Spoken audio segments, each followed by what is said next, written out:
Welcome back to Reviews with Elaine, because I have opinions. And today's opinions will be about Captive Prince by C.S. Pacat.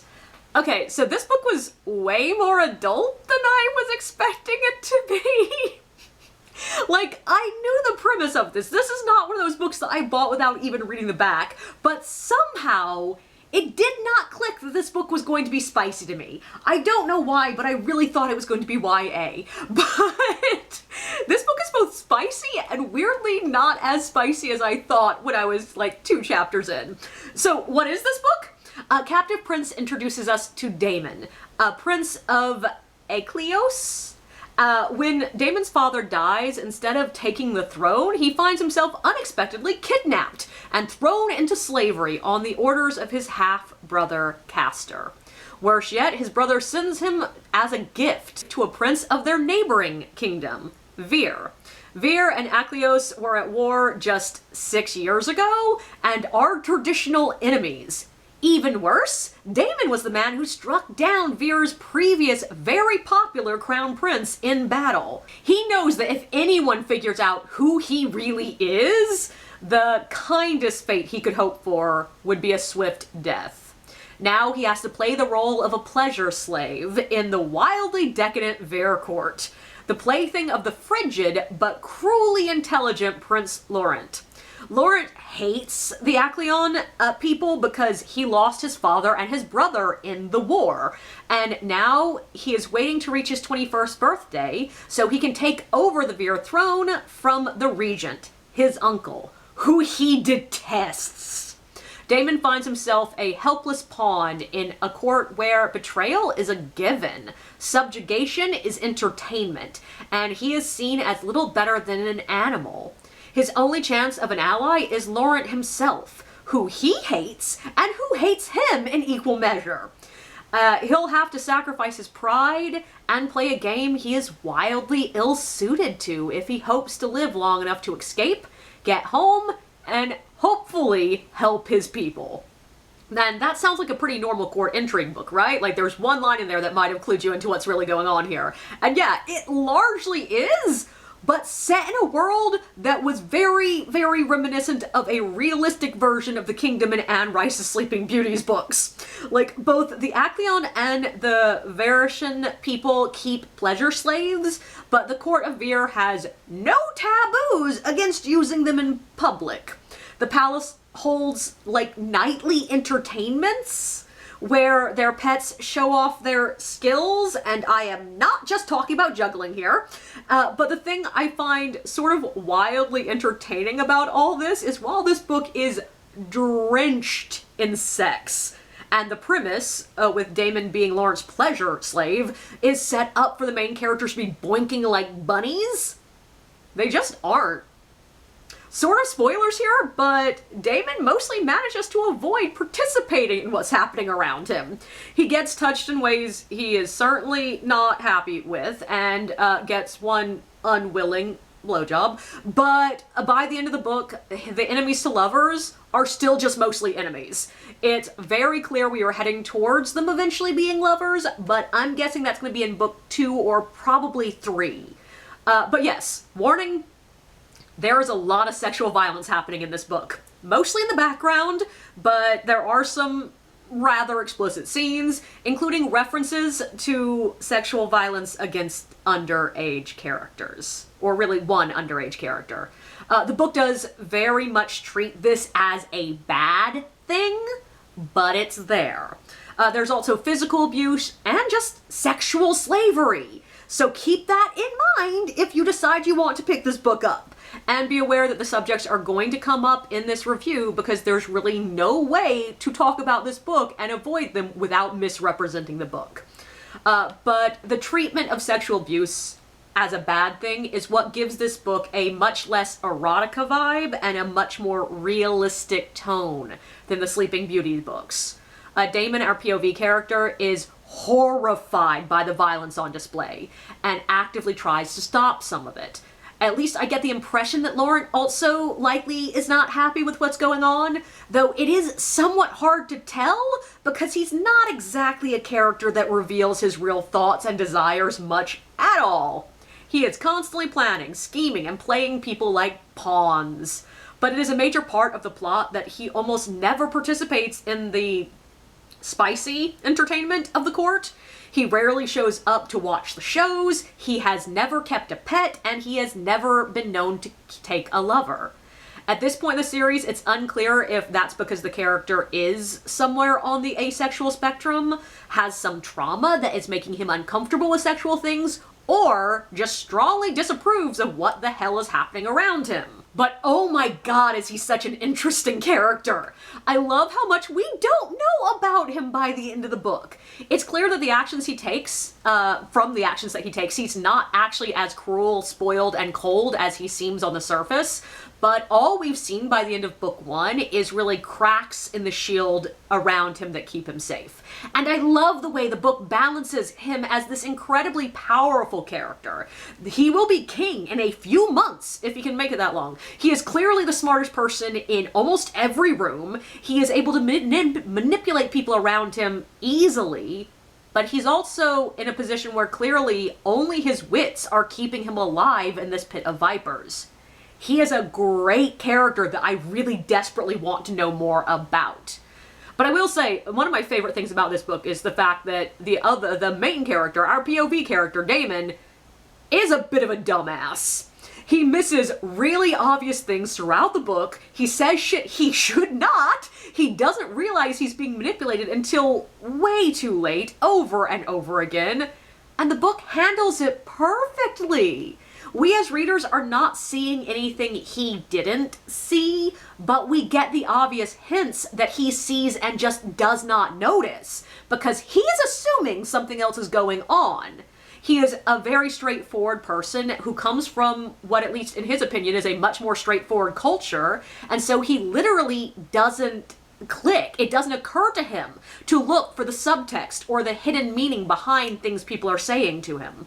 Which manages to get us to a place by the end of the book that I, as a reader, feel like I know much more about what's going on than he does, even though this book is directly in his close point of view.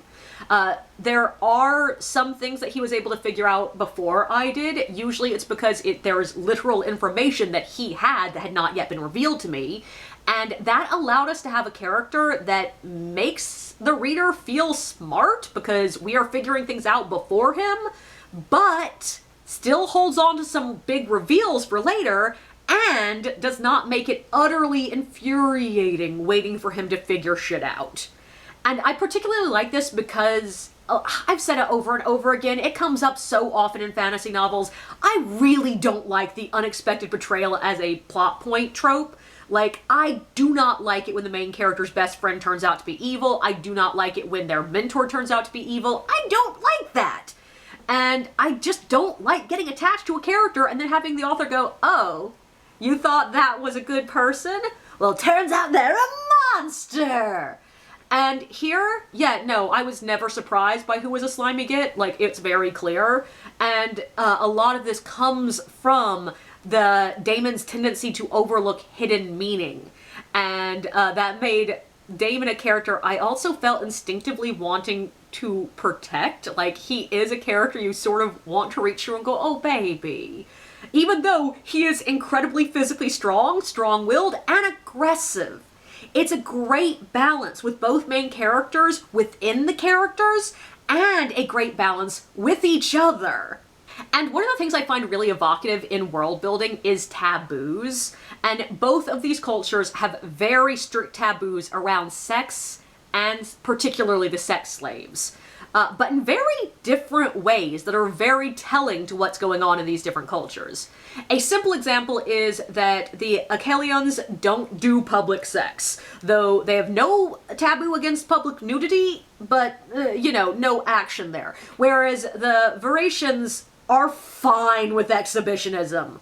But the nobles do have a taboo against public nudity. And that one felt like it was very much just set up as a contrast of the two cultures. But there's also this really strong taboo in Vera that you do not have sex with someone of the opposite gender outside of marriage. because bastards are considered like a horrifying possibility. So they have this norm of sleeping with people of the same sex until they are married to prevent unwanted pregnancy. Whereas the Achelians seem to be a lot more blasé about the possibility and existence of bastards, and so it's just sort of more of a personal preference who the nobles sleep with, but both are in their own ways queer norm societies. But there's also this really striking difference between the taboos they have around the treatment of slaves. Even the terminology is different. In there, they are actually called pets, and slaves are, it seems they do have the concept of them, but they are different somehow. And it seems that the pets are significantly more closely related to indentured than enslaved. They sign contracts for certain periods of time and seem to have at least some agency in their lives, but they are also treated more violently. It is not outside the norm to physically harm them, though there does seem to be a limit, like a very distinct limit as what is unacceptable. Whereas, at least as far as we know about the Achelians, which may or may not be the full truth, because as I mentioned, Damon is not actually a super reliable narrator because he expects to see what he expects to see and sort of misses a lot of stuff. And so all of his thoughts about his homeland, I feel like are a little bit suspect, and mostly we get his thoughts about his homeland. There's one brief epilogue there. Prologue there. But the Achelian slaves are treated very differently. They are truly slaves. They are trained from at least childhood to be submissive and obedient. They clearly have no control whatsoever over their lives, but there is a strong taboo against mistreating them in any way. They are not allowed to be harmed. They have to be taken care of. They are treated very, very carefully. And both of these cultures, are sort of horrible in their own both these cultures are horrible in their own way, yet both perceive the other as the barbaric, cruel, horrifying one. And we see examples in both cultures of how turning humans into possessions leads to cruelty and extremes. And it's just a really fascinating balance here. But I also want to talk about the enemies to lovers romance that is brewing within this book. I think it's just really impressively well handled. Both characters have very real reasons to hate the other, and they seem actively furious about the little bits of attraction they show to each other. And this sets the romance part of the plot on a serious pivot of tension. Like, this is not one of those romances where I'm going, oh my god, there's no reason for delaying. You are artificially building conflict so that these two characters don't end up together too quickly. But this one, no. The trickier bit is going to be getting them to a place where they can see past what has happened to actually seeing the good in each other. And it makes me really curious to see how we're going to get there, and really driven to read on and find out what happens next. Like, this is one of the very rare books that I finished book 1 and immediately went and put book 2 in the cart, because I need to know what happens next. First of all, this is a really short book. I think it was like 200, maybe 230 pages, I think. And while I agree that the ending feels like an ending, this does feel like a complete book, but it also very much feels like part of a whole that I have not seen all of yet. Like, I wouldn't call this a cliffhanger ending, but there is so much up in the air that it's hard to just stop here. And beyond that, I'm gonna have to read on, because there were a lot of the non-spicy elements of this book that are very, very similar to one of the books I have written, but not yet published. Like, to the point that there is a small part of me that's worried that people are going to read my book and go, so you just wanted to write a less spicy version of Captive Prince? And no! I wrote Kaido Organa long before I even knew this book existed! And I'm trying to convince myself that this is fine, I can just use Captive Prince as a comp. But now that I've started reading it, I really need to read the rest of the series and find out how many random similarities there are going to be. And if nothing else, I need to know if it makes sense for me to advertise my book as, if you like Captive Prince, but want a good bit less spice, then my book might be for you. But I do just find it interesting when there are these collisions of tropes and concepts that end up creating very similar books, especially considering I've been thinking a lot about similar books right now because of a project that I'm hoping to do on this channel soon. But the important thing is, like the way that sometimes movies, there will be 3 or 4 movies that come out with very, very similar concepts. It happens in books too. But it's just always fascinating when it's one of your books and you're like, oh god, I do not want to be accused of plagiarism. But that aside, I really enjoyed this book. It was fast-paced, the world is fascinating, and the story is compelling enough that I admit I read this in one day. The characters are great, and it handles meting out a lot of really complex information on multiple levels insanely well. Like, the level of juggling of what the reader knows versus what the characters know versus what each of the characters, like, all of this is very complex, and it felt so well balanced. It's not always a super comfortable book, but I liked how it handled the heavy shit that's in here. I loved the characters, especially Damon. He has these absolutely great random snappy lines sometimes that gives us this little peek. We need to see how Damon and Laurent will work together when they have a more even power dynamic, which I'm assuming we're working towards them having a more even power dynamic. Like, by the end of book 1, we're sort of getting vaguely heading that direction. But it just sets us up for to see who he's going to be when he's not in desperate straits. But it's also playing with power dynamics in this really fascinating way. So yeah, as long as you're up to reading a book where there's, I'm gonna say, a Game of Thrones early seasons TV series level of background sexual violence, yeah, you might love this book.